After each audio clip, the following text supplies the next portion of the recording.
ملک فارس میں ایک بادشاہ حکومت کرتا تھا جس کا نام شاہ جہان تھا۔ شاہ جہان انتہائی نیک سیرت اور اچھا بادشاہ تھا۔ بادشاہ سے اس کی رعایا خوش تھی۔ نیک سیرت اور اچھا ہونے کے باوجود اب تک شاہ جہان نے شادی نہیں کی تھی، کیونکہ آج تک کوئی لڑکی بھی شاہ جہان کو پسند نہیں آئی تھی، شادی کے لیے پسند نہیں آئی تھی۔ شاہ جہان کے تصور میں کچھ تھا، مگر کیا تھا یہ اسے بھی معلوم نہیں تھا۔ شاہ جہان کیونکہ نیک سیرت اور بہت اچھا بادشاہ تھا، اس لیے اس کی رعایا، اس کا وزیر، اس کے مصاحب سب لوگ انتہائی نیک تھے۔ یہی وجہ تھی کہ اس ملک کا نظام بہت اچھا چل رہا تھا۔ ایک دفعہ کا ذکر ہے، بادشاہ عشاء کی نماز پڑھ کر وہیں سو گیا۔ ایسی آنکھ لگی کہ بستر تک جانے کی ہمت نہ ہوئی، اور شاہ جہان وہیں مصلے پر ہی نیند کی گہری آغوش میں چلا گیا۔ اب نیند میں خواب دیکھتا ہے۔ ایک بہت خوبصورت باغ ہے، تاحد نظر خوبصورت پھول اور انتہائی دلکش اور حسین پانی کا چشمہ ہے۔ اس باغ کے بیچوں بیچ ایک جگہ پر ایک بہت بڑا ترازو رکھا ہے۔ دیکھتے ہی دیکھتے کچھ لوگ باغ میں داخل ہوتے ہیں۔ ان کے ساتھ ایک انتہائی حسین و جمیل لڑکی ہے۔ لڑکی جو کہ اپنے لباس ہی سے کوئی شہزادی معلوم ہوتی تھی، وہ اس ترازو کے پاس آ کر کھڑی ہو جاتی ہے۔ اتنے میں ایک طرف سے ایک بادشاہ نمودار ہوتا ہے، وہ بھی آ کر اس ترازو کے پاس کھڑا ہو جاتا ہے۔ پھر بادشاہ کے ساتھ کچھ اور لوگ آ کر اسی ترازو کے پاس کھڑے ہو جاتے ہیں۔ اس شہزادی کو ترازو میں بیٹھنے کا کہا جاتا ہے۔ شہزادی ترازو میں بیٹھ جاتی ہے۔ اب بادشاہ کے حکم پر 5 گلاب کے پھول لائے جاتے ہیں۔ ترازو کے ایک پلڑے میں وہ شہزادی ہوتی ہے اور دوسرے پلڑے میں وہ 5 پھول جو ہے ان کو رکھ دیا جاتا ہے۔ پلڑا دونوں طرف سے برابر ہو جاتا ہے۔ شہزادی ان 5 پھولوں کے ساتھ تل جاتی ہے۔ یہاں پہنچ کر بادشاہ کا خواب ختم ہو جاتا ہے۔ وہ اٹھتا ہے، اپنے بستر پر جا کر سو جاتا ہے۔ اگلے دن روزمرہ کے کاموں میں دن گزر جاتا ہے۔ بادشاہ اس خواب کو بھول جاتا ہے، اسے کچھ یاد نہیں رہتا۔ اسی طرح دن گزر جاتا ہے، پھر رات آ جاتی ہے۔ اب کی بار بھی بادشاہ اپنے بستر پر سو رہا ہوتا ہے تو پھر وہی خواب دیکھتا ہے۔ جب وہ خواب سے بیدار ہوتا ہے تو اپنے ساتھ عہد کرتا ہے کہ وہ ضرور اس خواب کا پتہ لگائے گا، مگر اگلی صبح پھر اسے وہ خواب بھول جاتا ہے۔ پھر اگلی رات آ جاتی ہے۔ اس رات بھی وہی خواب شاہ جہان کو نظر آتا ہے۔ اس بار خواب سے بیدار ہونے پر شاہ جہان اپنے کمرے کی دیوار پر اس خواب کے بارے میں لکھتا ہے تاکہ اگلی صبح وہ اس خواب کو بھول نہ پائے، اور پھر وہ مطمئن ہو کر سو جاتا ہے۔ اگلی صبح جب بادشاہ بیدار ہوتا ہے تو سب سے پہلے اس کی نظر دیوار پر لکھے خواب پر پڑتی ہے۔ وہ من ہی من مسکراتا ہے اور یہ فیصلہ کرتا ہے اس خواب کی حقیقت کو وہ پتہ کرے گا۔ اگر یہ خواب اسے 3 دن سے آ رہا ہے تو اس خواب کے پیچھے کچھ نہ کچھ مقصد تو ضرور ہوگا۔ اس روز شاہ جہان اپنے وزیر کو اپنے پاس بلاتا ہے اور اس سے کہتا ہے میں کچھ عرصے کے لیے اس ملک سے باہر جا رہا ہوں، میرے پیچھے میرے تخت کی حفاظت کرنا، میرے ملک کے لوگوں کا خیال رکھنا۔ وزیر بادشاہ سے پوچھتا ہے بادشاہ سلامت آپ کا کہاں کا ارادہ ہے؟ مگر بادشاہ وزیر سے کہتا ہے ہو سکتا ہے بہت جلد واپسی ہو جائے، اور یہ بھی ہو سکتا ہے کہ کچھ وقت لگ جائے، دونوں ہی صورت میں میری عوام کی تمام ذمہ داری تمہارے سپرد ہے۔ یہ کہہ کر بادشاہ جانے کی تیاریاں شروع کر دیتا ہے۔ بادشاہ اپنے ساتھ بہت زیادہ دولت اور بہت سا قیمتی سامان رکھ لیتا ہے۔ شاہ جہان سفر پر روانہ ہو گیا۔ اس کے پاس نہ صرف کہ بہت ساری دولت تھی بلکہ اس نے سفر کا مکمل انتظام کر رکھا تھا۔ سب سے بڑی پریشانی کی بات یہ تھی کہ شاہ جہان کو اس بات کا علم ہی نہیں تھا کہ اس نے کس طرف کا سفر کرنا ہے، کون سی سمت اس کے سفر کی منزل ہے۔ وہ بس اللہ کا نام لے کر سفر پر روانہ ہو گیا۔ اسے نہیں معلوم تھا کہ اس کا راستہ کیا ہے۔ وہ صرف ایک خواب دیکھ کر خوابوں کی شہزادی کو ڈھونڈنے چلا تھا۔ اسی سفر میں شاہ جہان کو 3 ماہ گزر گئے، مگر اسے نہ ہی ویسا باغ نظر آیا اور نہ ہی اسے شہزادی کے بارے میں کچھ پتہ چلا۔ 3 ماہ کا عرصہ شاہ جہان اپنے ملک سے بہت دور نکل آیا تھا۔ شاہ جہان کا سفر مسلسل جاری تھا کہ شاہ جہان ایک دن ایک ایسے ملک میں داخل ہوا جہاں پر بہت ساری عوام ایک طرف کو بھاگی چلی جا رہی تھی۔ شاہ جہان بھی عوام کے پیچھے پیچھے ہو گیا۔ دیکھتا کیا ہے کہ ساری کی ساری عوام ایک آدمی کے پیچھے لگی ہوئی ہے۔ اس آدمی نے سیاہ لباس پہن رکھا تھا۔ آخرکار لوگوں نے اس کو پکڑ لیا۔ لوگ اس آدمی کو پکڑ کر وہاں کے بادشاہ کے دربار میں لے گئے۔ شاہ جہان بھی اس کے پیچھے پیچھے تھا۔ بادشاہ نے کہا تم سے سارا ملک تنگ ہے، تم ایک ایسے چور ہو کہ تم نے پورے ملک میں فتنہ پھیلا رکھا ہے، اور میں اپنے ملک کو تمہارے فتنے سے بچانا چاہتا ہوں، اس لیے میں تمہیں موت کی سزا سناتا ہوں۔ چور نے کہا بادشاہ سلامت میں چور ضرور ہوں مگر ایک انسان بھی ہوں، میں نے چوری کی ہے، اس لیے میری سزا زیادہ سے زیادہ قید ہو سکتی ہے یا کوئی اور مناسب سزا آپ مجھے دے دیں۔ موت کی سزا بہت بڑی سزا ہے، میں نے آج تک کسی کا خون نہیں کیا اور نہ ہی کسی کو جانی طور پر کسی قسم کا نقصان پہنچایا ہے، اس لیے جناب میں آپ سے اس چیز کی درخواست کرتا ہوں کہ آپ مجھے وہی سزا دی جائے جو میری چوری کی بنتی ہے۔ بادشاہ مسکرایا۔ اس نے کہا فتنے چور، اگر تمہاری جگہ کوئی اور چور ہوتا تو میں وہی سزا دیتا جو اس کی بنتی ہے، مگر تمہارا علاج صرف اور صرف پھانسی ہے، موت ہے، اس کے علاوہ اور کچھ نہیں، اس لیے تمہیں پھانسی ہی دی جائے گی۔ اب بادشاہ شاہ جہان سے رہا نہ گیا۔ شاہ جہان نے کہا بادشاہ سلامت جیسے آپ اس ملک کے بادشاہ ہیں، میں بھی ایک ملک کا بادشاہ ہوں۔ اگر یہ چور میرے ملک میں پکڑا جاتا تو چاہے یہ کتنا ہی خطرناک چور کیوں نہ ہوتا، اس کو وہی سزا دی جاتی جو کہ ایک چور کے لیے ہے۔ میں کبھی بھی اس چور کو پھانسی کا یا موت کا حکم ہرگز نہ دیتا۔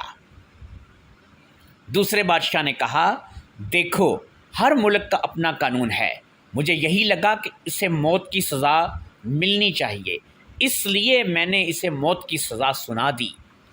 اگر تم کسی ملک کے بادشاہ ہو تو جاؤ اس کے وزن کے مطابق دولت دے کر تم اسے بچا لو۔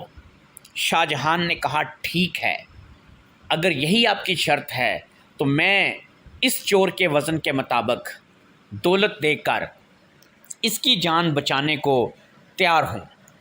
دوسرے بادشاہ نے اشارہ کیا، ایک ترازو لایا گیا، ترازو کے ایک پلڑے میں فتنہ چور بٹھا دیا گیا اور ترازو کے دوسرے پلڑے میں شاہ جہان نے اپنے گھوڑے پر لدی دولت رکھنی شروع کر دی۔ شاہ جہان کے پاس دولت کے بڑے 4 تھیلے تھے۔ شاہ جہان نے چاروں کے چاروں تھیلے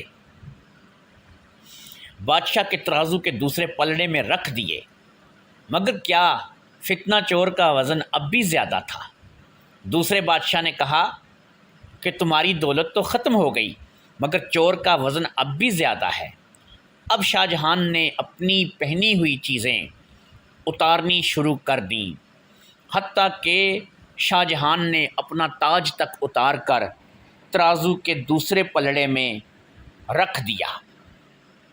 تمام چیزیں رکھنے کے بعد اب فتنے چور کا وزن پورا ہو گیا۔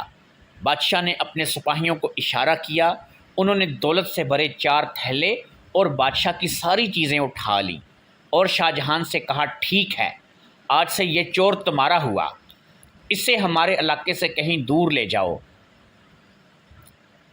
اس کے بعد یہ یہاں نظر نہ آئے۔ شاہ جہان نے کہا، ایسا ہی ہوگا۔ شاہ جہان اپنے خالی گھوڑے کے ساتھ اس بادشاہ کی کچہری سے نکل آیا، اللہ کا نام لے کر پھر اپنے سفر کا آغاز کر دیا۔ اس بار شاہ جہان ایک ایسے علاقے کی طرف بڑھ رہا تھا جہاں ایک گھنے جنگل کے بعد بہت بڑا ریگستان تھا، مگر شاہ جہان ہی اپنی دھن کا پکا تھا۔ مسلسل سفر کرتا ہوا جنگل کی طرف بڑھ رہا تھا کہ اچانک اسے ایسا محسوس ہوا جیسے پیچھے آنے والا بہت ہی جلد شاہ جہان کی نظروں میں آ گیا۔ وہ کوئی اور نہیں تھا بلکہ خود فتنہ چور تھا۔ بادشاہ شاہ جہان نے اس سے کہا، تمہاری جان بخشی میں نے کروا دی ہے، اب تم اس علاقے کو چھوڑ کر کسی دوسرے علاقے میں چلے جاؤ اور آئندہ کے لیے چوری سے ہمیشہ ہمیشہ کے لیے توبہ کر لو۔ تم نے یہ سب کچھ کرنے کی بجائے تم میرے پیچھے آ رہے ہو، آخر تم میرے پیچھے کیوں آ رہے ہو؟ فتنے چور نے کہا، میں چور ضرور ہوں مگر احسان فراموش نہیں ہوں۔ آپ نے میری جان بچائی ہے، اپنی ساری دولت دے کر مجھے خرید لیا ہے، اس لیے میری باقی کی ساری زندگی آپ کی خدمت میں ہی گزرے گی۔ میں آپ کے ساتھ ہی رہوں گا اور ساتھ ہی جیوں گا اور ساتھ ہی مروں گا۔ فتنہ چور بھی ایک گھوڑے پر ہی بادشاہ کے پیچھے آیا تھا۔ شاہ جہان نے کہا، ٹھیک ہے، تم بھی میرے ساتھ چلو، مگر میں یہ تمہیں بتا دوں کہ مجھے خود میری منزل کا کچھ بھی پتہ نہیں ہے کہ مجھے کہاں جانا ہے اور یہ سفر کہاں ختم ہوگا اور میری منزل کہاں ہے۔ یہ کہہ کر بادشاہ نے فتنے چور کو اپنے خواب دیکھنے سے لے کر اب تک کے سفر کی ساری روداد سنا دی۔ فتنے چور نے کہا، بادشاہ سلامت، مجھے اس بات سے کچھ غرض نہیں ہے کہ آپ کی کوئی منزل ہے بھی یا نہیں، میں اب ہر حال میں آپ کے ساتھ ہی رہوں گا۔ بادشاہ نے کہا، ٹھیک ہے، مگر چلو اب ہم دونوں مل کر آگے کا سفر کریں گے۔ اب بادشاہ اور فتنہ چور دونوں ہی اپنی انجانی منزل کی طرف روانہ ہو گئے۔ اسی طرح سفر میں کئی دن گزر گئے۔ اب کیونکہ دونوں کے پاس رقم بھی نہیں تھی، اسی لیے جنگل سے ہی جو مل جاتا اسے کھا کر اپنا سفر جاری رکھے ہوئے تھے۔ چلتے چلتے ایک ایسی جگہ پر پہنچ گئے جہاں پر زمین پر ہر جگہ پانی ہی پانی تھا۔ شاہ جہان نے دیکھا کہ زمین کے اوپر کچھ بڑے سائز کی چیونٹیاں، جن کو ہم اپنی زبان میں ٹک مکوڑے یا بڑے پیلے بھی کہتے ہیں۔ شاہ جہان نے فتنے چور سے کہا، پانی کی وجہ سے یہ ڈوب کر مر جائیں گی، ہمیں ان کی مدد کرنی چاہیے۔ دونوں اپنے گھوڑے سے نیچے اترے اور چیونٹیوں کو ہاتھ سے اٹھا کر پانی سے نکال کر خشک جگہ پر رکھنے لگے۔ اسی کام میں کافی وقت لگ گیا۔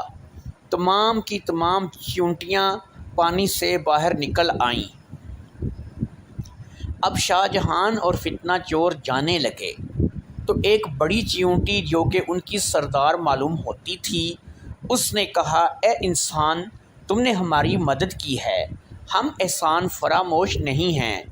میں تمہیں اپنی فوج سے 100 تیز ترار چیونٹیاں دیتی ہوں، امید ہے کہ یہ کسی جگہ تمہارے کسی کام آئیں گی۔ یہ کہہ کر بڑی چیونٹی نے اپنے ہاتھ سے اشارہ کیا اور تقریباً 100 چیونٹیاں ایک جگہ پر اکٹھی ہو گئیں۔ فتنہ چور کے پاس ایک تھیلا تھا، تمام چیونٹیاں فتنہ چور نے اس تھیلے میں ڈال دیں۔ اب فتنہ چور اور بادشاہ شاہ جہاں اپنے سفر کے لیے آگے بڑھے۔ تھوڑی ہی دور گئے تھے کہ ریگستان کا علاقہ شروع ہو گیا۔ شاہ جہان اور فتنہ چور نے دیکھا کہ ایک بلی ہے جس کے تقریباً 6 بچے ہیں، وہ ریگستان کی تپتی دھوپ میں تڑپ رہے ہیں۔ بلی کبھی ایک بچے کو منہ میں ڈالتی ہے اور تھوڑا آگے لے کر جاتی ہے، اور کبھی دوسرے بچے کو منہ میں ڈال کر تھوڑا آگے لے کر جاتی ہے، پھر اسے باقی بچوں کی فکر ہونے لگتی ہے۔ وہ بلی بے حد پریشان ہے کہ وہ کیا کرے اور کس طرح اپنے بچے کو سائے تک پہنچائے۔ اب شاہ جہان اور فتنہ چور ایک بار پھر اپنے گھوڑے سے نیچے اترے اور اس کے بچوں کو اپنے ہاتھوں میں اٹھا لیتے ہیں۔ اب بلی آگے آگے بھاگنے لگتی ہے اور شاہ جہان اور فتنہ چور بلی کے بچوں کو لے کر اس کے پیچھے پیچھے چلتے ہیں۔ ایک جگہ پر سایہ ہوتا ہے، وہاں پہنچ کر وہ بچوں کو اتار دیتے ہیں۔ شاہ جہان اور فتنہ چور کے گھوڑے ساتھ ساتھ ہی یہاں پر پہنچ جاتے ہیں۔ اب شاہ جہان اور فتنہ چور گھوڑے پر بیٹھ کر جانے لگتے ہیں کہ بلی بولتی ہے، میرا نام جیکو ہے، میں تم لوگوں کی بہت شکر گزار ہوں کہ تم لوگوں نے میری مدد کی اور میرے بچوں کو تڑپتی ہوئی دھوپ سے اٹھا کر یہاں سایہ میں لایا ہے۔ میں احسان فراموش نہیں ہوں۔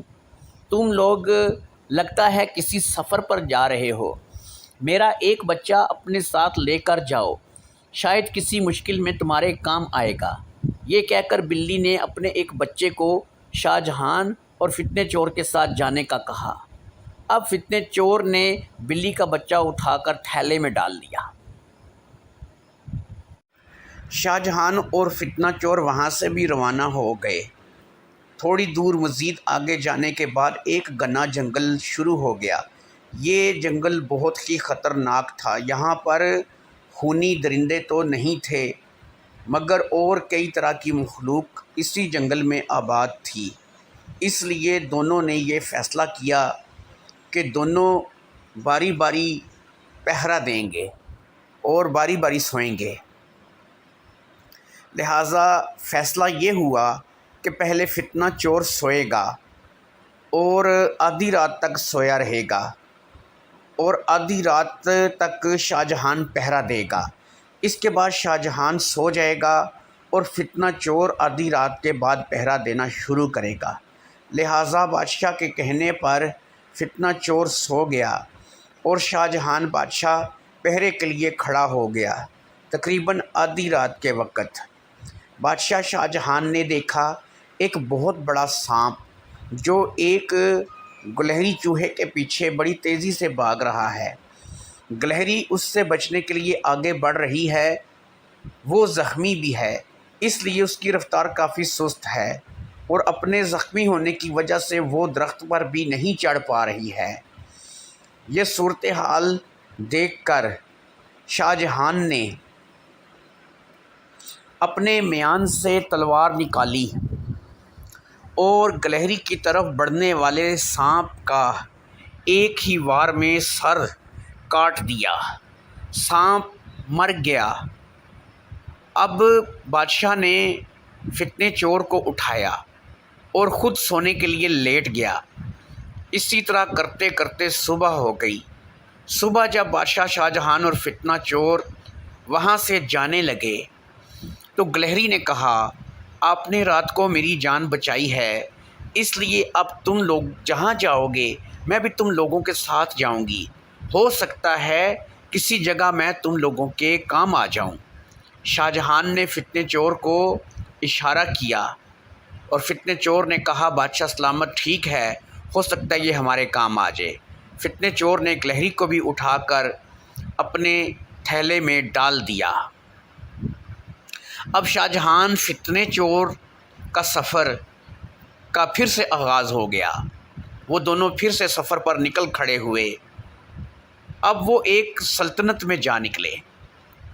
یہاں پہنچ کر بادشاہ شاہ جہان کو ایسا لگا جیسے اس نے یہ جگہ پہلے بھی کہیں دیکھ رکھی ہے۔ مزید کچھ گھومنے پھرنے کے بعد آخرکار بادشاہ شاہ جہان کو وہ باغ نظر آ گیا جہاں شہزادی کو 5 پھولوں سے تولا گیا تھا۔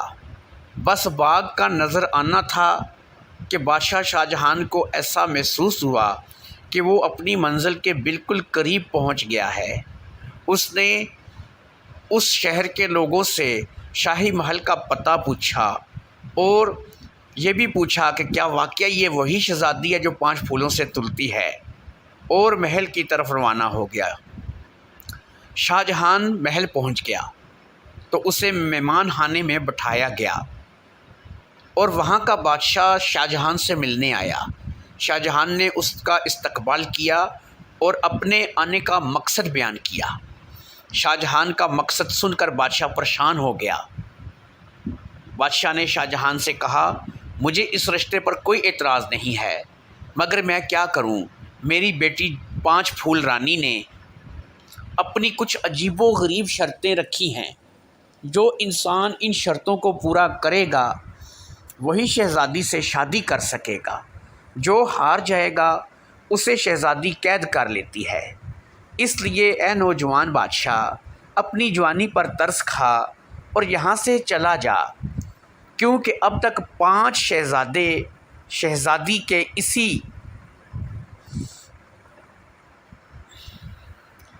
شہزادی کی انہی عجیب و غریب شرطوں کی بھینٹ چڑھ چکے ہیں، اس لیے میری بات مان تو واپس چلا جا۔ شاہ جہان نے کہا بادشاہ سلامت آپ فکر نہ کریں، میں شہزادی کی تمام شرطوں کو پورا کروں گا اور انشاءاللہ شہزادی سے شادی بھی میری ہی ہوگی اور میں ہی شہزادی سے شادی کروں گا۔ بادشاہ نے کہا میرا کام تھا سمجھانا، ٹھیک ہے اب تم لوگ آرام کرو، کل تم کو شہزادی کے سامنے پیش کیا جائے گا جہاں وہ اپنی شرطیں تم کو بتا دے گی۔ یہ کہہ کر بادشاہ وہاں سے رخصت ہو گیا۔ تھوڑی ہی دیر میں شاہ جہان اور فتنہ چور کو مہمان خانے میں پہنچا دیا گیا اور پھر خوب ان کی کھانے سے خاطر تواضع کی گئی۔ اسی طرح رات ہو گئی اور وہ دونوں سو گئے، پھر رات بھی بیت گئی۔ اگلی صبح شاہ جہان اور فتنہ چور کو شہزادی کے سامنے پیش کیا گیا۔ شاہ جہان نے پہلی نظر میں ہی شہزادی کو پہچان لیا، یہی وہ خواب والی شہزادی تھی۔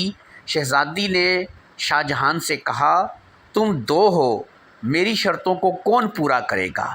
شاہ جہان نے کہا تمہاری شرطوں کو میں پورا کروں گا۔ میری 3 شرطیں اتنی سخت ہیں کہ تم دونوں مل کر بھی نہیں پوری کر سکتے، اس لیے میں تم دونوں کو ہی چانس دیتی ہوں کہ تم دونوں میں سے جو بھی میری شرط پوری کر دے، تم میں سے جو بھی جیتے گا میں اس سے شادی کر لوں گی۔ اگر تم نے اکٹھے کوشش کی اور جیت جاتے ہو تو تم دونوں میں سے جو کہے گا میں اس سے شادی کروں گی۔ شاہ جہان اور فتنہ چور نے کہا ٹھیک ہے۔ اب شہزادی کے حکم پر دونوں کو ایک الگ کمرے میں لے جایا گیا۔ اس کمرے میں ایک بڑا سا ٹیبل پڑا تھا، اس کے ارد گرد 2 کرسیاں تھیں۔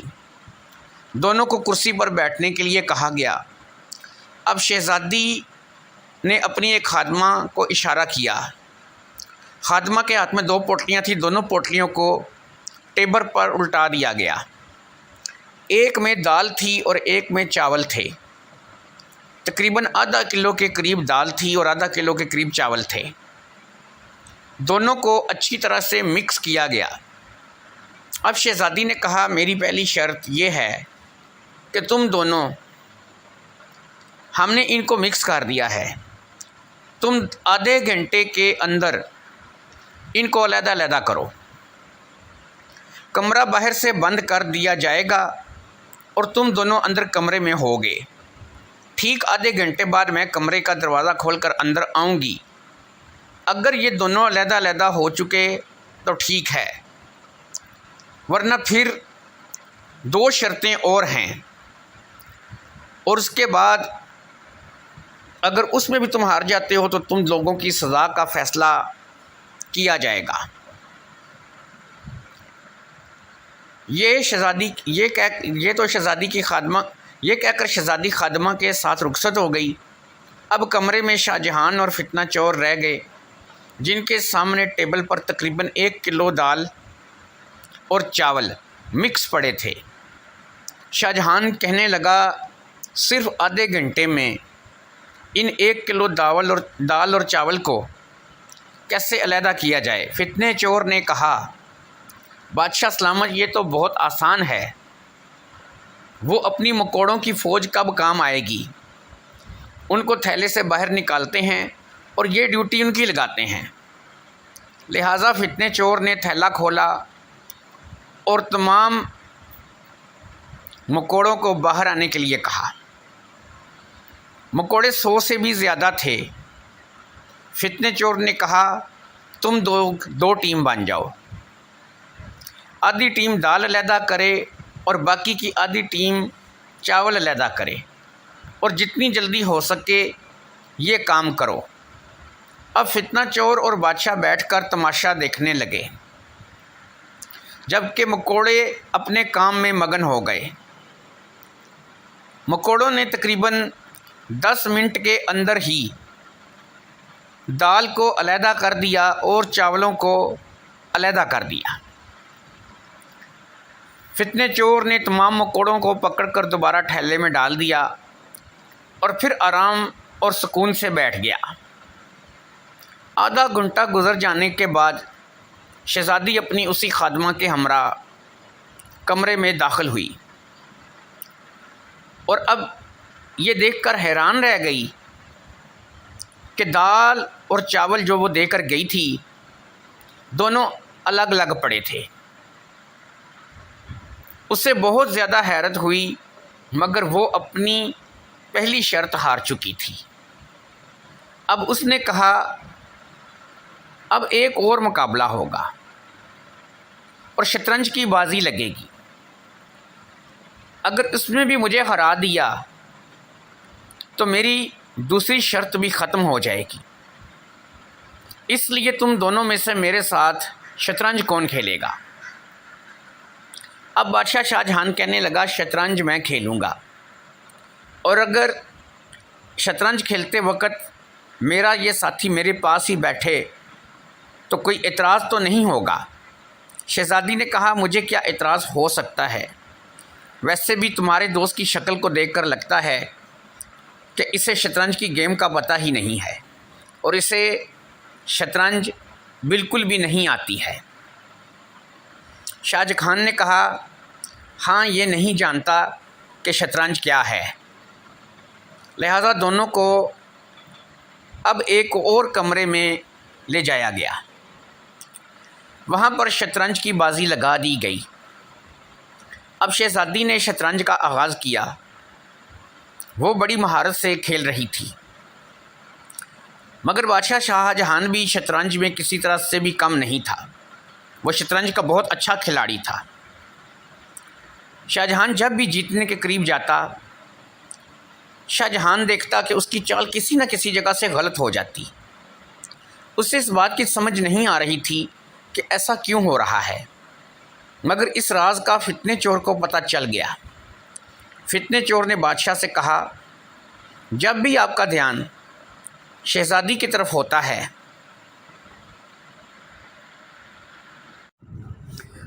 تو کہیں سے ایک چھوٹا سا چوہا نکل کر آتا ہے اور بادشاہ شاہ جہان کی چال کو خراب کر دیتا ہے، کیونکہ شہزادی جو ہے وہ بالکل بادشاہ کے سامنے ہوتی ہے اور بادشاہ کا دھیان شہزادی میں ہوتا ہے، اس لیے بادشاہ کو اس بات کا پتہ نہیں چلتا اور چوہا جلدی سے بادشاہ کی چال خراب کرتا ہے اور بھاگ جاتا ہے۔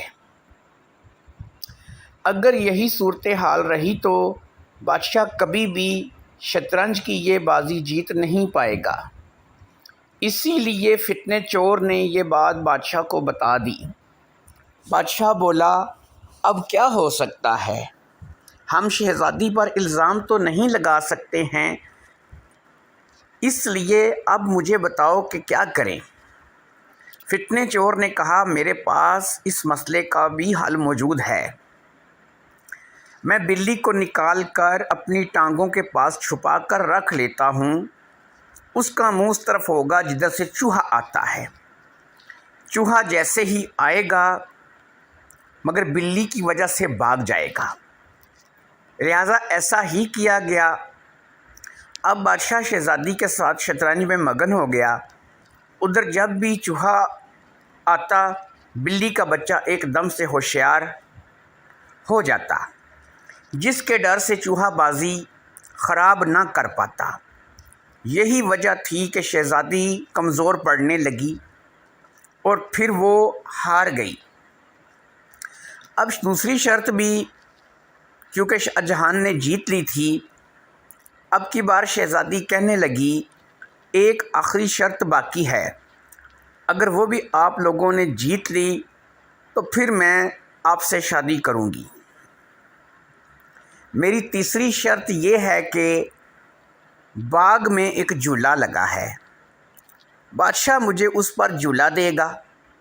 جب جھولا بہت تیز ہوگا یہ جھولے کے نیچے سے میری ٹانگوں کے نیچے سے نکل جائے گا، اگر یہ نکل گیا تو میں تیسری شرط بھی ہار جاؤں گی اور شادی کر لوں گی۔ اب فتنہ چور نے بادشاہ سے کہا، ہمیں گلہری کو باغ میں بھیج کر معلوم کرنا چاہیے کہ اب کیا جال ہے جو ہمارے لیے بچھایا گیا ہے۔ لہٰذا گلہری چوہا باغ میں چلا گیا۔ تھوڑی دیر بعد اس نے آ کر خبر دی، جس جگہ جھولا ہے وہاں سے کچھ آگے ایک گہری کھائی بنائی گئی ہے۔ مجھے ایسا لگتا ہے جیسے ہی بادشاہ جھولے کے نیچے سے نکلے گا شہزادی اسے پیچھے سے لات مارے گی اور وہ سیدھا کھائی میں گرے گا۔ بادشاہ نے کہا، اچھا تو یہ بات ہے، اب کیا کیا جائے؟ فتنہ چور نے کہا، دو کام ہمیں کرنے ہوں گے۔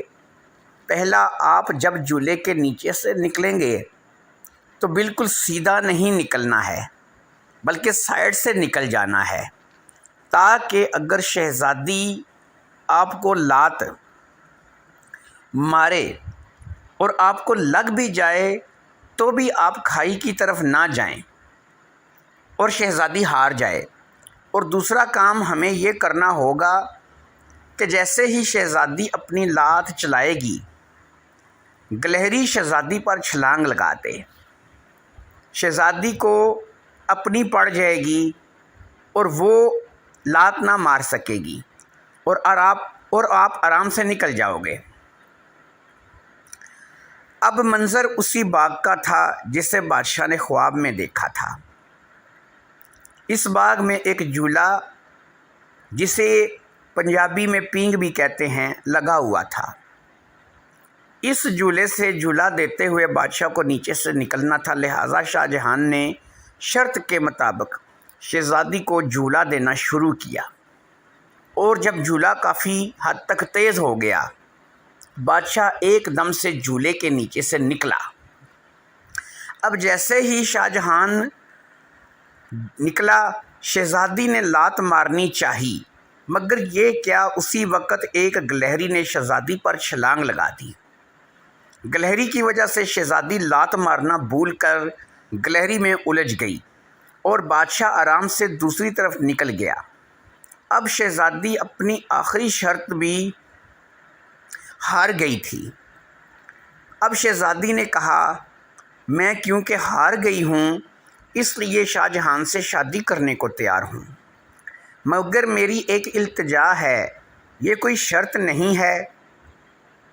شاہ جہان چاہے تو یہ کام کرے، چاہے تو منع کر دے۔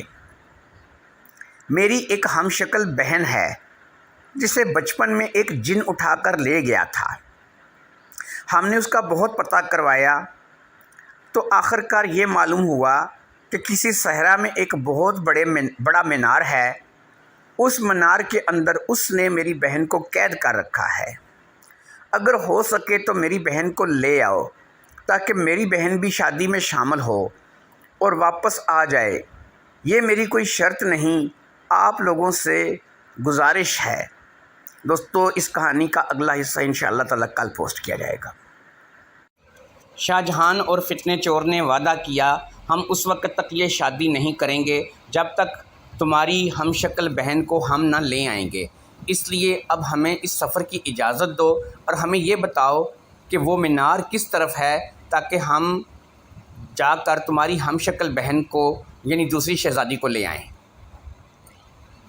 اب شہزادی پانچ پھول رانی نے شاہ جہان اور فتنہ چور کو اس مینار کے بارے میں سمجھانا شروع کر دیا۔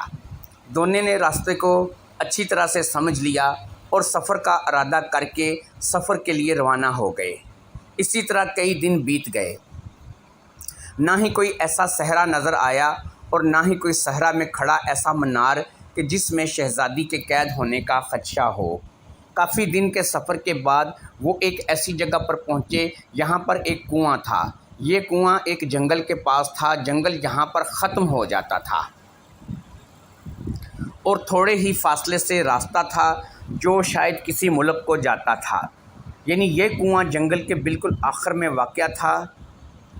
فتنہ چور اور بادشاہ شاہ جہاں کو دونوں کو پیاس کے مارے برا حال تھا، اس لیے دونوں ہی پانی پینا چاہتے تھے اور اسی غرض سے کنویں میں اترنا شروع ہو گئے۔ یہ سیڑھیوں والا کنواں تھا، اس لیے دونوں بڑی آسانی سے کنویں کی طرف تہہ کی طرف بڑھ رہے تھے، مگر یہ کیا، جیسے جیسے وہ نیچے اترتے جا رہے تھے پانی بھی نیچے ہوتا چلا جا رہا تھا، حتیٰ کہ وہ پانی بالکل ختم ہو گیا۔ اب نیچے ایک دروازہ تھا جو کہ اندر کی طرف کھلتا تھا۔ دونوں بڑے حیران پریشان تھے۔ خیر دروازہ کھولا اور دروازے سے نیچے اتر گئے۔ نیچے جانے کے لیے کچھ سیڑھیاں تھیں، دونوں سیڑھیوں کی مدد سے نیچے پہنچے تو دیکھا کہ ایک بہت بڑا محل ہے۔ دونوں نے محل میں گھومنا شروع کر دیا۔ پورا محل خالی پڑا تھا، محل میں کوئی بھی نہیں تھا۔ گھومتے گھومتے دونوں محل کے باغ کی طرف نکل گئے۔ اب دیکھتے کیا ہیں، ایک بہت ہی حسین لڑکی اس باغ میں بیٹھی ہوئی ہے اور اس کے سر کے اوپر پانی کا ایک بہت بڑا فوارہ ہے جس سے پانی اس کے سر پر آ رہا ہے۔ اس کے سر سے خون بہہ رہا ہے جو پانی کے ساتھ مل کر اس کے پورے جسم کو نہلا رہا ہے۔ وہ لڑکی اس فوارے کے نیچے آلتی پالتی مار کر بیٹھی ہوئی ہے۔ ایسا محسوس ہو رہا ہے جیسے وہ سو رہی ہے اور اس کی آنکھیں بند ہیں اور وہ اپنی ہی دنیا میں مگن ہے۔ بادشاہ شاہ جہان نے اور فتنہ چور نے اسے آوازیں دیں، باری باری اسے ہلا جلا کر اٹھانے کی کوشش کی، مگر لڑکی تھی کہ ٹس سے مس نہ ہوئی۔ یہ صورتحال دونوں کے لیے پریشان کن تھی، مگر دونوں نے اپنی کوشش جاری رکھی۔ آخر فتنہ چور نے کہا مجھے لگتا ہے اس پانی کا کوئی راز ہے، ایسا کرتے ہیں اسے اٹھا کر پانی سے کہیں دور لے چلتے ہیں، اس سے پانی اگر ہٹا لیا تو ہو سکتا ہے کہ یہ لڑکی ہوش میں آ جائے۔ اب دونوں نے مل کر اسے پانی سے ہٹانا چاہا، مگر وہ لڑکی اس قدر وزنی تھی کہ دونوں کی کوشش کے باوجود وہ ذرا سی بھی اپنی جگہ سے نہیں ہلی۔ ایسا محسوس ہوتا تھا جیسے اس لڑکی کا وزن کئی گنا بڑھ گیا ہے۔ یہ صورتحال دونوں کے لیے اور پریشان کن تھی۔ اب ان کی سمجھ میں نہیں آ رہا تھا کہ اس لڑکی کو ہوش میں کیسے لائیں۔ وہ سانس لے رہی تھی، اس کا مطلب ہے کہ وہ زندہ تھی، مگر کس مصیبت کا شکار تھی یہ سمجھ میں نہیں آ رہا تھا۔ اب دونوں نے مل کر ایک ترکیب لڑائی۔ اگر کسی طرح سے اس کے سر کے اوپر بہنے والا پانی اس کے سر کے اوپر نہ پڑے تو ہو سکتا ہے کہ یہ ہوش میں آ جائے۔ فتنہ چور بادشاہ شاہ جہان کو لڑکی کے پاس چھوڑ کر محل کے اندر چلا گیا، کوئی ایسی چیز لینے کے لیے جس سے اس لڑکی کے سر کے اوپر پانی نہ پڑے۔ اسے لوہے کی بنی ایک بہت بڑی چادر نظر آئی جو کہ محل میں ایک طرف پڑی تھی۔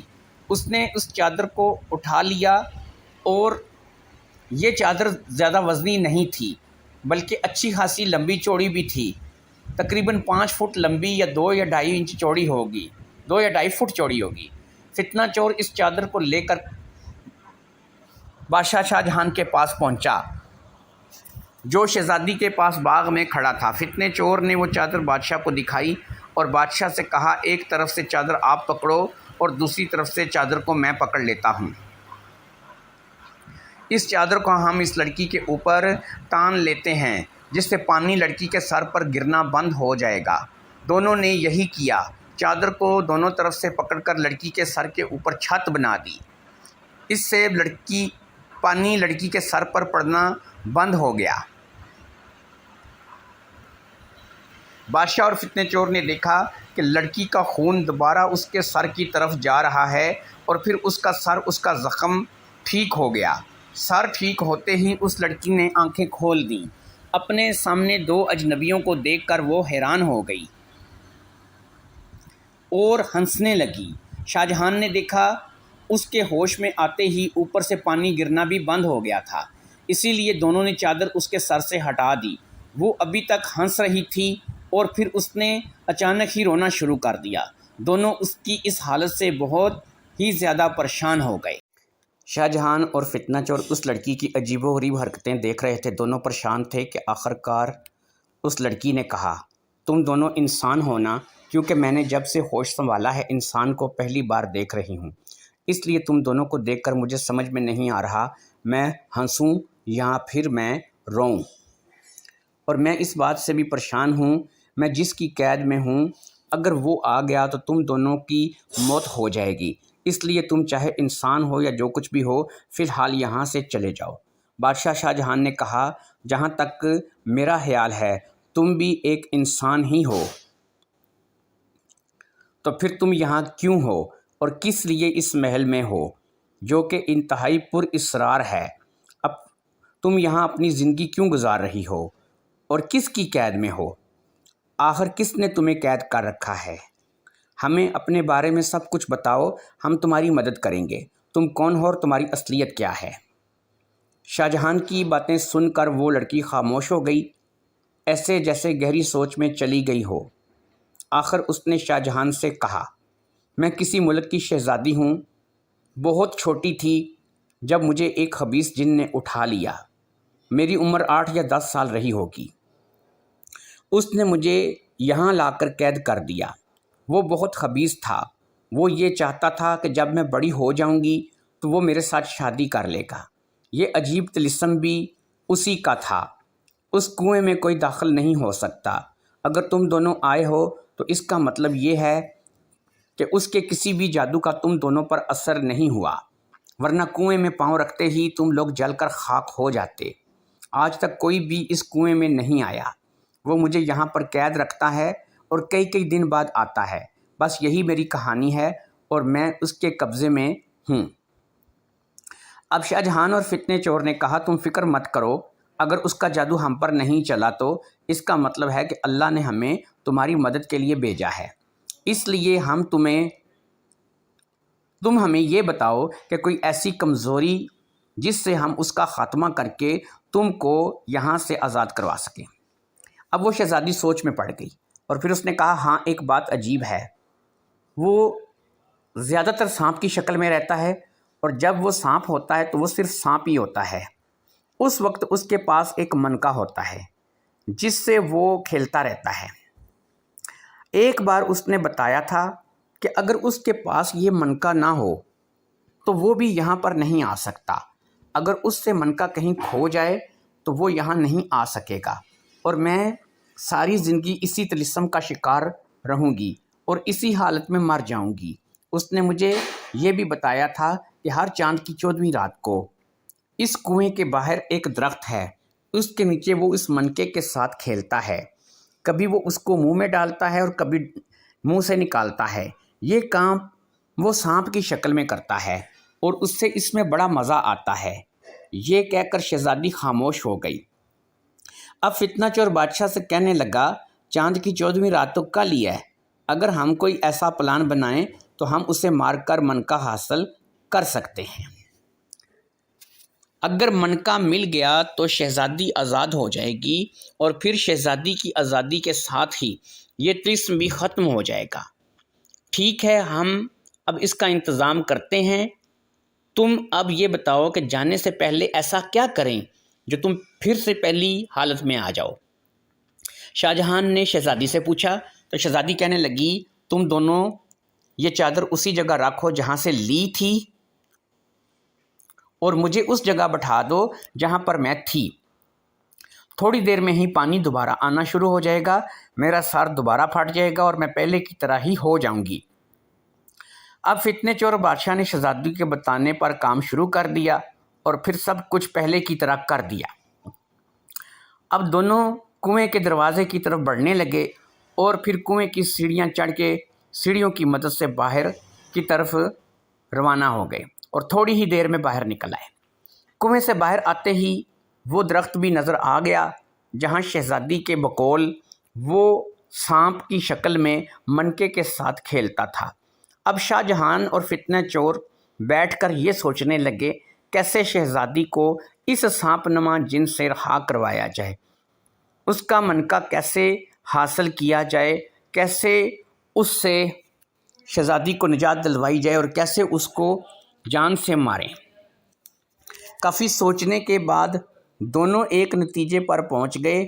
اب فتنہ چور شاہ جہان کو وہاں چھوڑ کر خود اس طرف چلا گیا جو راستہ آبادی کو جاتا تھا۔ شاہ جہان انتظار کرتا رہا اور پھر شام کے قریب فتنہ چور واپس آ گیا۔ فتنے چور کے ساتھ ایک گدھا گاڑی والا شخص بھی تھا۔ اس نے گدھا گاڑی کے اوپر ریت لاد رکھی تھی اور پھر فتنے چور نے ریت اس درخت کے نیچے اتروا دی اور اس کو پیسے دے کر رخصت کر دیا۔ گدھا گاڑی والے کے جانے کے بعد فتنہ چور شاہ جہان بادشاہ کی طرف متوجہ ہوا اور پھر کچھ برتن کھانے کے جو کہ وہ کھانا ساتھ لایا تھا شاہ جہاں لگانے لگا۔ شاہ جہان اور فتنے نے کھانا کھایا اور اب کل کی 14ویں رات کا انتظار کرنے لگے۔ رات آدھی سے زیادہ گزر چکی تھی مگر ابھی تک سانپ نما جن نہیں آیا تھا۔ شاہ جہان اور فتنہ چور وہیں قریب ہی چھپے ہوئے تھے۔ اب ان کو ایسا لگنا شروع ہو گیا تھا کہ وہ سانپ نما جن نہیں آئے گا اور ان کی ساری پلاننگ دھری رہ جائے گی۔ ابھی وہ یہ باتیں سوچ ہی رہے تھے کہ اچانک ایک سیاہ رنگ کا کوبرا ناگ اس کنویں کی طرف ان دونوں کو بڑھتا ہوا دکھائی دیا۔ سانپ کنویں کے پاس آ کر رک گیا اور اس درخت کی طرف بڑھا جس کے نیچے فتنے چور نے ریت ڈلوا رکھی تھی۔ اب سانپ درخت کے نیچے پہنچ گیا اور پھر اپنے منہ سے منکا نکالا اور اس کے ساتھ کھیلنے لگا۔ جیسے جیسے وقت گزرتا جا رہا تھا اس کے کھیل میں بھی شدت آتی جا رہی تھی اور پھر منکا ریت کے نیچے دب گیا۔ اب وہ جن کیونکہ سانپ کی شکل میں تھا اس لیے اپنی پونچھ کی مدد سے ریت کو ہٹانے لگا، مگر ریت اس وجہ سے اور گہری ہوتی گئی حتیٰ کہ اب وہ بے حد پریشان لگ رہا تھا۔ اس نے اپنا کام جاری رکھا مگر منکا ریت میں کہیں کھو گیا تھا۔ اس کی سمجھ میں اب کچھ بھی نہیں آ رہا تھا۔ اب یہی موقع تھا۔ فتنے چور نے ایک بہت بڑا پتھر اٹھایا اور جلدی سے درخت کی طرف بڑھا اور پھر پتھر سے سانپ کا فتنے چور نے جیسے ہی سانپ کے سر پہ پتھر مارا سانپ وہیں پر مر گیا۔ سانپ کا مرنا تھا کہ ایک زور کی چیخ بلند ہوئی اور پھر ہر طرف سناٹا چھا گیا۔ اب بادشاہ شاہ جہان اور فتنے چور نے ریت میں سے منکا ڈھونڈنے کی کوشش شروع کر دی اور پھر کافی دیر تک وہ ریت میں منکا ڈھونڈتے رہے مگر منکا ان کو بھی نہ ملا۔ صبح ہونے کو تھی، دونوں کافی تھک چکے تھے۔ اب یہ فیصلہ کیا گیا کہ کچھ دیر دونوں آرام کریں اور صبح کی روشنی میں منکے کو تلاش کریں، اور پھر دونوں آرام کی غرض سے ایک درخت کے نیچے لیٹے اور سو گئے۔ فتنے چور کی آنکھ صبح کھلی۔ اس نے دیکھا کہ بادشاہ ابھی تک سو رہا تھا۔ وہ بادشاہ کو سوتا ہوا چھوڑ کر شہر کی طرف چلا گیا۔ شہر سے اس نے ناشتے کے لیے سامان لیا اور 2 عدد چھننی بھی خرید لی۔ جب وہ کنویں کے پاس پہنچا تو شاہ جہان ابھی تک سو رہا تھا۔ اس نے شاہ جہان کو جگایا اور پھر دونوں ناشتہ کرنے لگے۔ ناشتے کے بعد فتنے چور نے ایک چھنی خود لی اور ایک بادشاہ کو دی اور دونوں ریت کو چھاننے لگے۔ دوسری یا تیسری بار کی کوشش پر ہی منکا چھنی میں آ گیا۔ اب شاہ جہان اور فتنے چور نے کنویں میں اترنے کا فیصلہ کر لیا اور پھر دونوں ہی کنویں میں اتر گئے۔ پانی پہلے ہی کی طرح نیچے ہونے لگا اور پھر دروازہ آ گیا۔ دونوں دروازہ کھول کر اندر چلے گئے اور پھر جلدی سے وہ باغ میں پہنچے۔ شہزادی باغ میں بے ہوش پڑی تھی اور پانی والا طلسم جو تھا وہ ختم ہو چکا تھا۔ اب وہ صرف ایک باغ تھا جس کے بیچ میں وہ شہزادی بے ہوش پڑی تھی۔ شاہ جہان اور فتنے چور نے اسے ہلایا جلایا، وہ اٹھ گئی۔ اس نے اپنے سامنے شاہ جہان اور فتنے چور کو دیکھا۔ اس کے چہرے پر مسکراہٹ آ گئی۔ اس نے کہا، میں آزاد ہو گئی ہوں، اب جتنی بھی جلدی ہو سکے مجھے تم لوگ یہاں سے نکال کر لے چلو۔ شاہ جہان نے کہا، چاہتے تو ہم بھی یہی ہیں مگر کسی کی تلاش میں ہیں، اور جب تک تلاش کر رہے ہیں اس وقت تک تم کو یہاں پر ہی رہنا ہوگا۔ تم ہمارا انتظار کرنا، ہم بہت جلد واپس آئیں گے۔ تم اس سے باہر مت جانا کیونکہ تم بالکل انجان ہو اور دنیا بڑی ظالم ہے۔ یہ منکا اپنے پاس رکھو اور جب ہم کنویں کے دروازے پر دستک دیں تو ہماری آواز پہچان کر ہی دروازہ کھولنا۔ اگر ہم نہ ہوں تو دروازہ مت کھولنا، ہم بہت جلد واپس آئیں گے۔ یہ کہہ کر شاہ جہان نے منکا شہزادی کے حوالے کیا اور پھر دونوں شہزادی سے اجازت لے کر کنویں سے باہر نکل آئے۔ دونوں اسی صحرا کی تلاش میں تھے جس صحرا میں 5 پھول رانی کی بہن جن کے قید میں تھی۔ دونوں سفر کرتے رہے اور اسی صحرا اور قلعے کی تلاش کرتے رہے جس میں شہزادی قید تھی، مگر سب بے سود، کسی بھی طرح کامیابی نہیں مل رہی تھی۔ وہ صحرا اور مینار نما قلعہ کہیں نظر میں نہیں آ رہے تھے۔ ادھر یہ سب کچھ ہو رہا تھا، ادھر کنویں والی شہزادی نے سوچا کہ میرے پاس تو اب منکا ہے، میں کنویں کے باہر بھی جا سکتی ہوں اور کنویں کے اندر بھی آ سکتی ہوں، اس لیے مجھے بھی باہر کی دنیا کی سیر کرنی چاہیے اور دیکھنا چاہیے کہ دنیا کیسی ہے۔ لہٰذا اب یہ فیصلہ کر کے وہ کنویں سے باہر نکل آئی۔ باہر آ کر اسے بہت اچھا لگ رہا تھا، دنیا بہت حسین محسوس ہو رہی تھی۔ قید کے بعد کی یہ زندگی اسے بہت پیاری لگ رہی تھی۔ اب شہزادی نے کنویں سے ہٹ کر تھوڑا ادھر ادھر گھومنا پھرنا بھی شروع کر دیا۔ اب اللہ کی کرنی ایسی ہوئی، وہاں سے ایک قافلہ گزر رہا تھا۔ یہ قافلہ ایک خبیث صفت بادشاہ کا تھا جو کہ انتہائی بد کردار تھا۔ اب اس کی نظر جو ہے وہ شہزادی پہ پڑ گئی۔ اس نے شہزادی کو دیکھا تو دیکھتا رہ گیا۔ شہزادی بے حد حسین تھی۔ اسے دیکھ کر بادشاہ کے اندر کی خباثت جاگ اٹھی۔ اس نے شہزادی کو آواز دی، اے حسن کی ملکہ، آ جا میرے پاس، تو اب تک کہاں تھی؟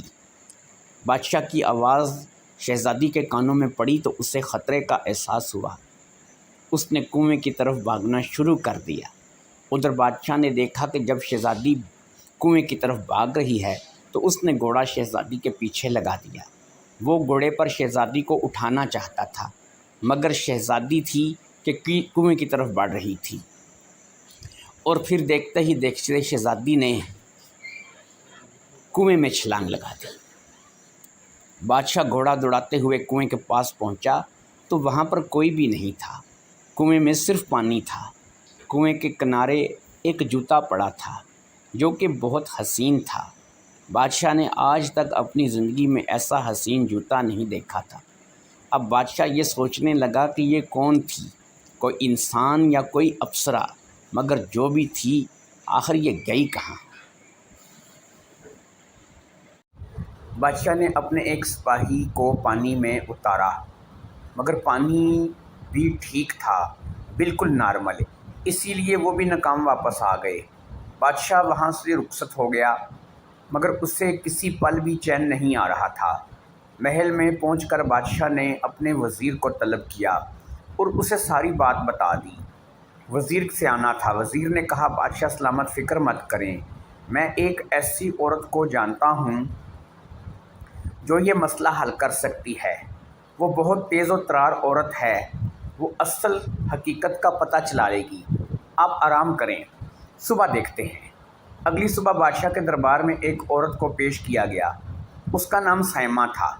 بادشاہ نے سائمہ کو ساری بات بتا دی اور سائمہ سے کہا کہ تم اگر یہ کام کرو تو اچھا ہوگا۔ سائمہ نے کہا، آپ فکر مت کریں، میں سب پتہ کر لوں گی۔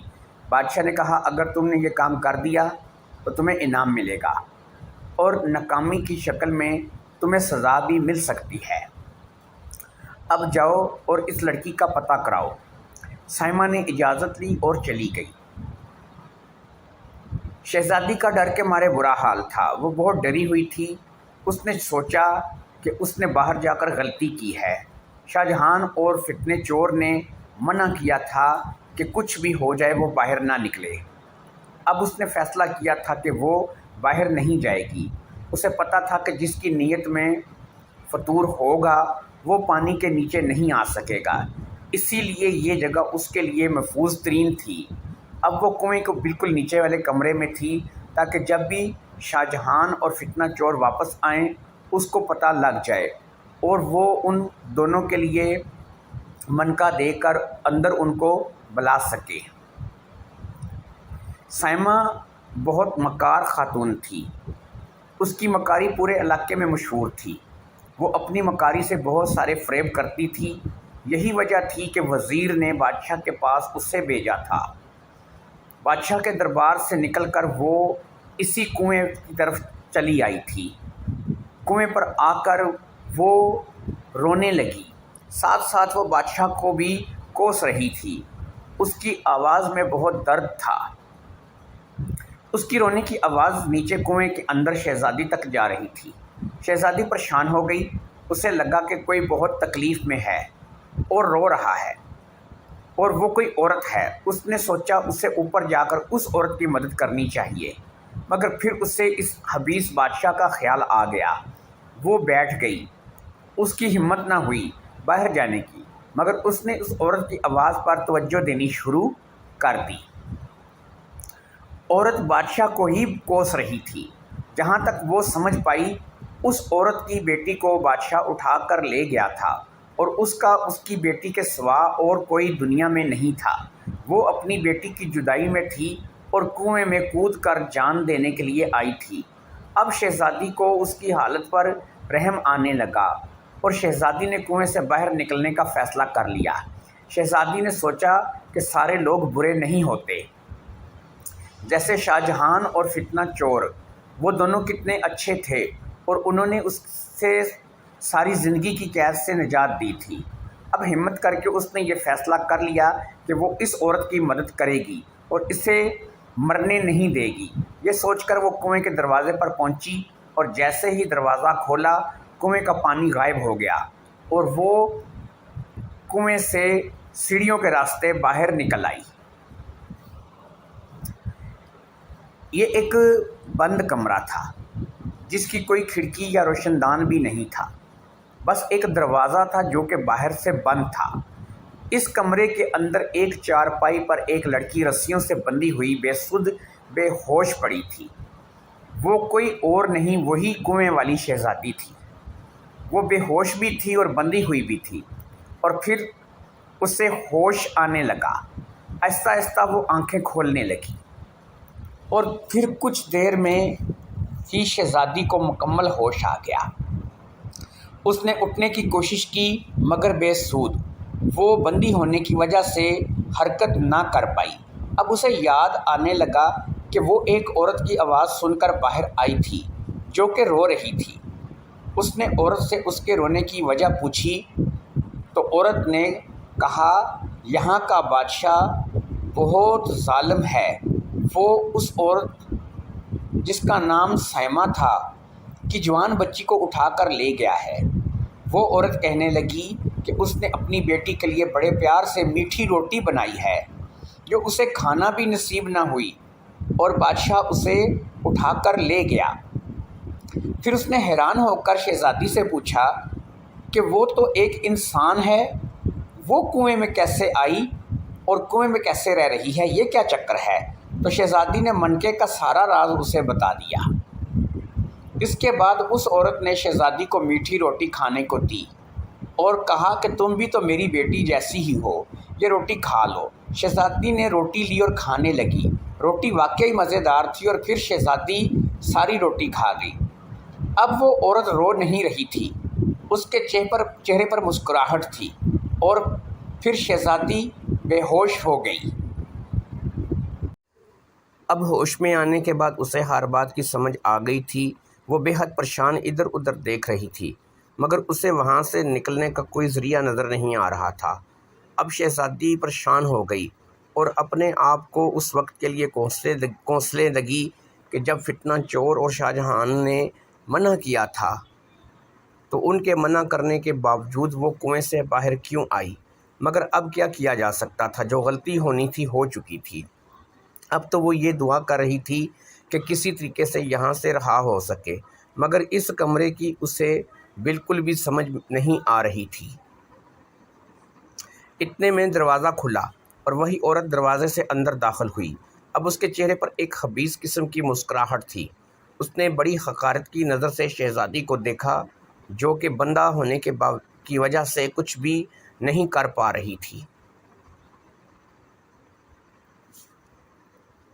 ایسے میں اس عورت نے شہزادی کے سامنے اپنے سیدھے ہاتھ کی مٹھی کھولی تو شہزادی یہ دیکھ کر حیران رہ گئی کہ اس کے ہاتھ کی مٹھی میں وہی منکا تھا۔ اس نے شہزادی سے کہا، اب تو اور تیرا یہ منکا میرے پاس ہے، اب میں دیکھتی ہوں کہ میرے قبضے سے تو کیسے بچتی ہے۔ یہ کہہ کر وہ کمرے سے باہر چلی گئی اور دروازہ ایک بار پھر بند ہو گیا۔ اب کی بار شہزادی رونے لگی اور اس نے دعا کی کہ یا اللہ مجھے اس سے مصیبت سے بچا لے۔ ادھر فتنے چور اور بادشاہ دونوں کو ابھی تک کامیابی نہیں ہوئی تھی۔ دونوں گھوم پھر کر تقریباً اسی علاقے کے قریب پہنچ گئے تھے جہاں سے وہ چلے تھے۔ ان کو صحرا بھی نہیں ملا تھا اور نہ ہی مینار نما قلعہ۔ اب کیونکہ دونوں کنویں کے قریب تھے تو دونوں نے اس بات کا فیصلہ کیا کہ یہاں سے گزرتے ہوئے شہزادی کی خیریت کو کیوں نہ معلوم کر لیا جائے۔ اس کے بعد آگے کا سفر شروع کریں گے۔ اب دونوں کنویں کے پاس پہنچے اور وہاں پہنچ کر انہوں نے شہزادی کو آواز دی مگر کافی بار پکارنے کے باوجود بھی شہزادی نے کوئی جواب نہ دیا۔ جب جواب نہ ملا تو اب دونوں نے کنویں کے اندر اترنے کا فیصلہ کر لیا اور دونوں ہی سیڑھیوں کے ذریعے کنویں میں اتر گئے۔ پانی بالکل نارمل تھا، اس بار پانی نیچے بھی نہیں ہوا۔ انہوں نے وہاں جا کر شہزادی کو پکارا مگر ان کو پکار کا کوئی جواب بھی نہ ملا۔ اب وہ دونوں بے حد پریشان ہو گئے اور کنویں سے باہر نکل آئے۔ کنویں سے باہر نکل کر شاہ جہان نے کہا، مجھے لگتا ہے شہزادی کے ساتھ کچھ ہوا ہے مگر کیا یہ سمجھ نہیں آ رہا۔ فتنے چور نے کہا، فکر مت کریں، سب ٹھیک ہو جائے گا۔ اب فتنے چور نے بڑی گہرائی سے کنویں کے ارد گرد کا جائزہ لینا شروع کر دیا۔ اس نے بادشاہ سے کہا، بادشاہ سلامت سمجھے، شہزادی کا پتہ لگ گیا۔ شاہ جہان نے کہا، وہ کیسے؟ فتنے چور نے کہا، یہ دیکھیں، اس کنویں میں گھوڑے کے ٹاپ ہیں، کہیں کہیں گھوڑے کے پیروں کے نشان ہیں اور پھر اس کنویں کے بالکل پاس 2 اور قدموں کے نشان بھی ہیں۔ یہ کسی عورت کے معلوم ہوتے ہیں۔ گھوڑے کے ٹاپ کے نشان دور سے جنگل کی طرف سے آئے ہیں، اس کا مطلب ہے کوئی گھوڑے پر سوار